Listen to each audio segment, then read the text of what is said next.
Good afternoon, Luzon, Visayas, Mindanao, Metro at Mega Manila na nakatutok sa atin ngayon. Magandang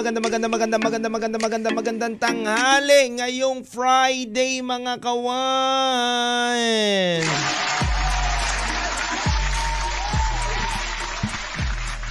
Hindi ko alam, kawan, ngayong Friday na to kung mapapaisip ba tayo na mababad trip tayo o okay lang sa atin kasi yung mood natin ng Monday mas gaganda dahil sahod ng 15. Diba? Pero marami kasi ako narinig, kawan, ng mga kawan natin na sana ngayong Friday na lang ang sahod. Diba? Para naman na Sabado-Linggo nakapamili ang mga pamilya, diba? Para naman na meron ng stock ang ating bayan. Ang hirap kasi kapag Monday ang ang sahod. Ang hirap, ang dagsaan ng mamimili sa grocery, traffic na naman, ang haba ng pila diyan sa mga ATM machine, di ba? Hirap no, kawan, di ba? Sayang nga kahit din ako, kawan sabi ko rin sa sarili ko, sayang, sana Friday na lang ang sahod, pero wala ganun talaga, Lunes. Diba? At least may good side din naman yung pagsahod natin na tumapat yung 15 sa Monday. Kasi yung pagiging Monday sickness mo, hindi mo ngayon mararamdaman yun kasi sahod mo na. Yun ang the best doon kapag sahod mo na. Yun ang masarap doon. Ano yung mga kawan, mapapa-TGIF ka ba ngayon? Kasi thank God it's Friday na, makakahinga na tayo na maluwag kahit pa paano, di ba? Makakapagpahinga-pahinga naman ng Sabado-Linggo. Sulitin na ang sarap, kawan kapag Sabado-Linggo, lalo na uuwi ka na sa pamilya mo, makakasama mo na sila na mahaba kahit 2 araw man lang, 'di ba? Kahit bitin 'yon, okay lang. Ang saya na rin naman 'yon, 'di ba? Ano yung mga kawan, hello rin sa mga pala, bago pala ang lahat, bago ako magkukwento dito, mga kawan, hello muna sa mga listeners natin dyan sa DAR, Department of Agriculture, sa mga kaibigan natin dyan, kala Mama Kong, hello po sa inyo lahat. Ayan, hello rin sa mga kawan natin na nakatutok ngayon sa 1FM.ph. Hello din po sa mga kawan natin nakatutok ngayon sa kanilang radyo, sa tahanan nila, mga kawan. At syempre sa kanilang mga trabaho. Hello po sa inyong lahat, mga kawan. Happy Friday. At syempre, hello rin sa mga avid listeners natin dyan sa Facebook Live. Hello po sa inyo. Share at mag-like na muna po kayo sa ating Facebook page kung hindi pa po kayo naka-like, kawan, para lagi po kayong updated sa mga live streaming namin at syempre mga content po namin nilalaman. Ayan. At hello rin, syempre, sa mga kawan natin na galing ibang bansa, si Ma'am Julie. Hello sa iyo, Ma'am Julie. Nasa Pilipinas na daw siya ngayon, nasa Baguio. And tatry niya daw makadalaw dito. I hope, Ma'am Julie, matimingan mo ako dito kasi baka nasa Cebu po kami next week. Hindi pala baka, oo, nasa Cebu kami next week.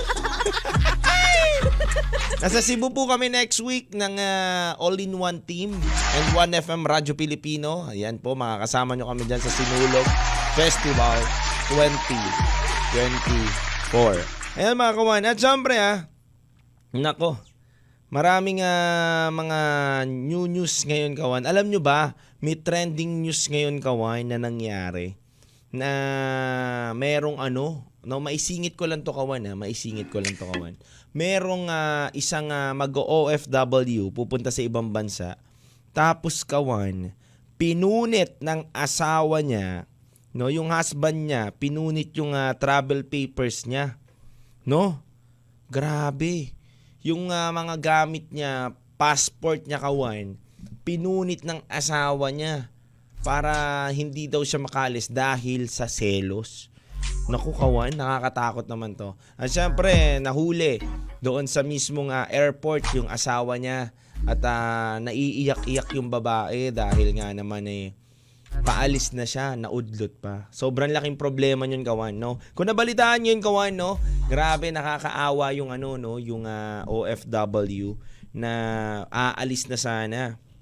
Nasa Terminal 1 na siya kumbaga naudlot pa dahil pinunit ng asawa niya, dala ng pagkaselos. Pero anyway mga kawan, ngayong oras at araw na to kawan, pag-uusapan na muna natin ang about syempre sa ating topic ngayong oras na to, no? Ano ba nga topic at shinare sa atin ng kawan natin? Ang katanungan at gustong pagkwentuhan ng kawan natin, ito ang katanungan niya kawan. Sabi niya dito, bakit nga ba minsan mas pinipili na lang natin na mag-isa or maging single kesa in relationship tayo? Ayan po ang katanungan ng kawan natin. At syempre, sasagutin natin yung kawan. Bakit nga ba, no? Bakit nga ba na mas pinipili na lang natin minsan mag-isa tayo, no? O kaya hindi tayo maging in relationship, kung tawagin ay single, di ba? Bakit nga ba kawan? Kayo kawan, kung may maikukwento kayo, pwede kayong mag-text sa 0998-9619711 at pwede rin kayong mag-comment syempre sa ating Facebook page ngayong oras na to. Sa mga gusto magpabati, may mga birthday, babatiin natin yan mamaya. Pero kawan punta na muna tayo dito sa ating topic at katanungan ng kawan natin. Bakit nga ba mas minsan pinipili na lang natin maging single o mag-isa sa buhay? Kawan, ito yan. Madami sa atin single. Madami sa atin ang gusto na lang mag-isa. Kasi marami dyan nasaktan na. Marami dyan by choice. Yung iba naman dahil takot na. Yung iba naman pagod na. At yung iba dyan ayaw na talaga kasi hindi na naniniwala sa magic ng love. Ikaw ba kawan, hindi ka na rin ba naniniwala sa magic ng love? 'Di ba? Nasaktan ka na rin ba? Pagod ka na rin ba umibig? 'Di ba? Kasi yan ang katanungan ng kawan natin eh. Kumbaga, ang katanungan niya, ang sagot lang naman diyan kawan. Minsan kaya tayo pinipili na lang natin maging single dahil nasaktan na tayo. Dahil napagod na tayo. Dahil minsan gusto na muna natin alagaan ang sarili natin kesa mag-alaga din tayo ng iba. 'Di ba ganyan naman talaga? At mga kawan, pag-usapan at pagkwentuhan natin yan na kung bakit minsan pinipili na lang natin mag-isa. Kasi totoo naman yun, minsan mas masarap mag-isa. Lalo na kung plastic naman yung kasama mo. Di ba? Hindi, totoo lang yun Minsan, mas masarap na lang mag-isa kasi naiinggit lang naman yung mga kasama mo. Di ba? Real talk lang yun, di ba? May mga ganun ka man Minsan pipiliin mo na lang na mag-isa para sa kapayapaan mo, para sa hindi ka mapahamak.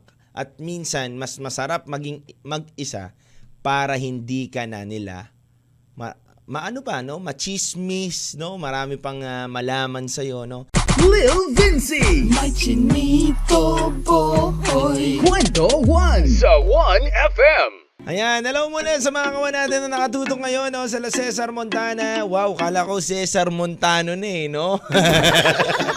Ayan, avid listeners natin yan, si Cesar Montana. At hello rin sa mga gumigimik na, no? Plano na ng gumimik mamaya, no? Sana all talaga. Naman, daming pera, no? Kami, nasa pecha di peligro na ngayon, critical na.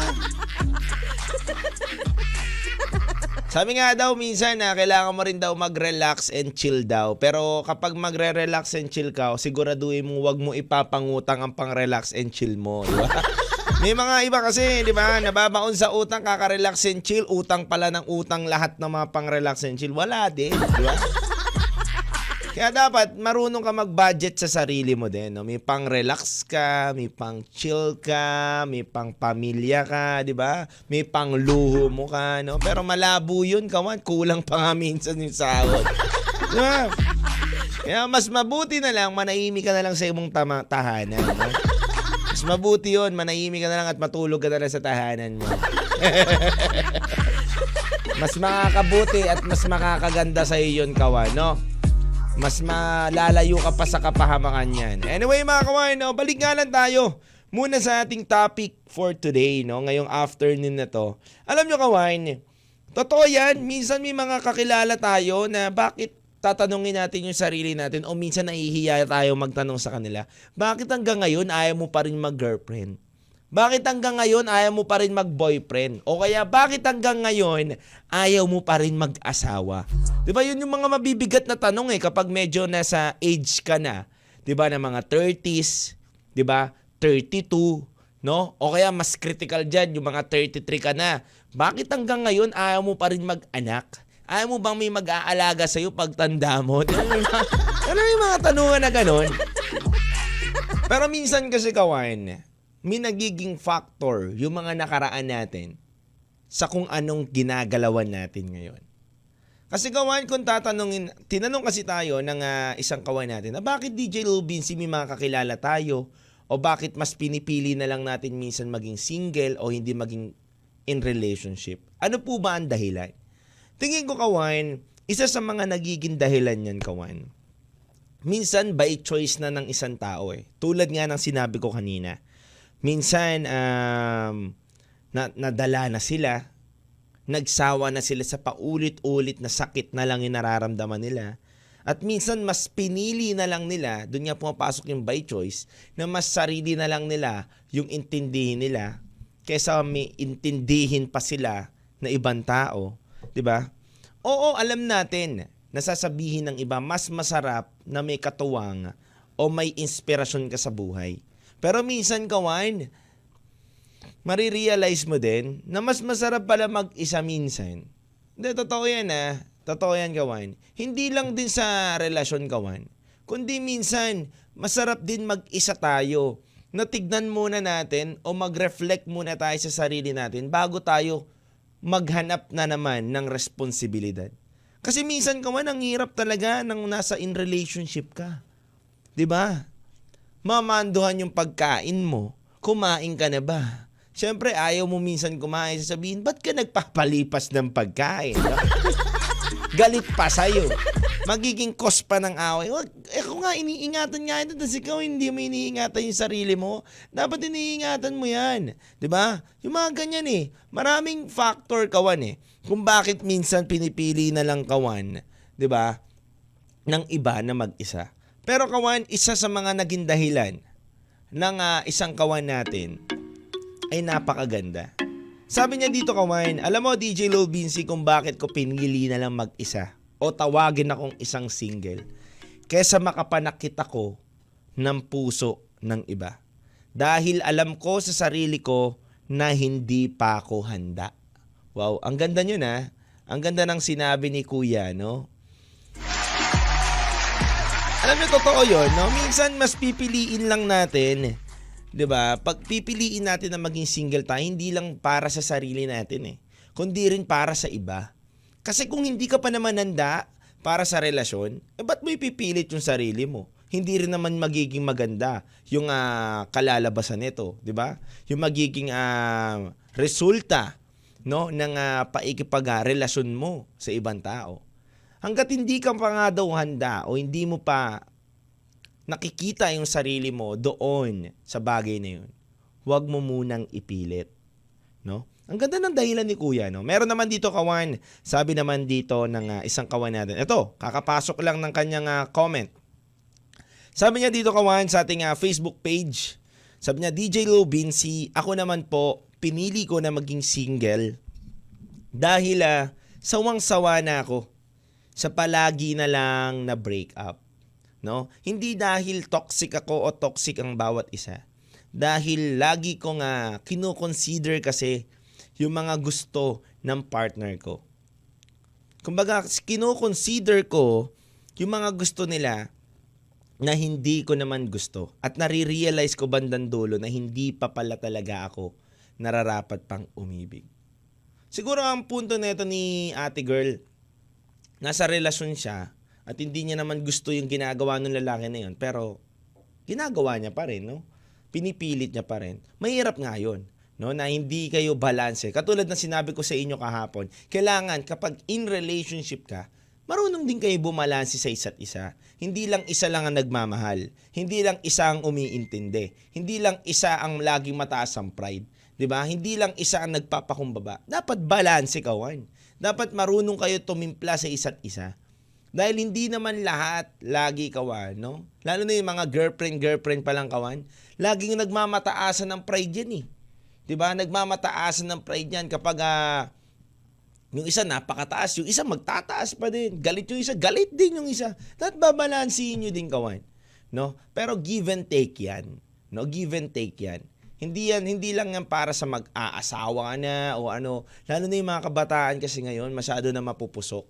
No? In terms of love life, 'di ba? Grabe na rin ang lawak na mga yan. So, para sa akin lang, kawan, hindi masama piliin na mag-isa. Mas masama na marami naman kayo o may katuwang ka nga sa buhay, pero pasakit lang din naman ang binibigay sa'yo. 'Di ba? 'Di ba? Aanuhin mo, kahit ilayo na natin yung single na salita, yung relationship na salita, aanuhin mo yung marami kayo, 5 kayo, 6 kayo, 7 kayo, 8 kayo, pero hindi naman totoo yung mga kasama mo, 'di ba? Baliwala lang din yun, 'di ba? Kaya mas masarap minsan piliin mo na mag-isa ka. 'Di ba? Paring Laika, no? Maring Laika, no? Si Laika, good afternoon, Laika. Happy watching right now. Hello sa iyo, brother Cesar Montana. 'Di ba?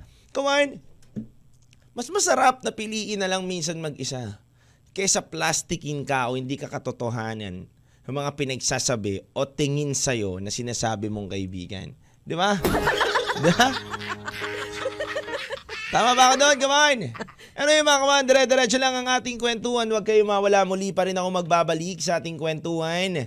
At sa aking pagbabalik, mamaya kawan, tayo ay maghuhulawan na. Yun kawan, no? Samahan ninyo ako makipaghulawan at kulitan, mga kawan.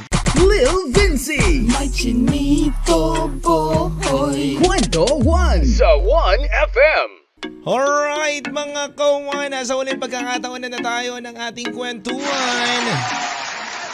Nako mga kawan, dahil susunod na natin, onting oras na lang, minuto, segundo, hulawan na!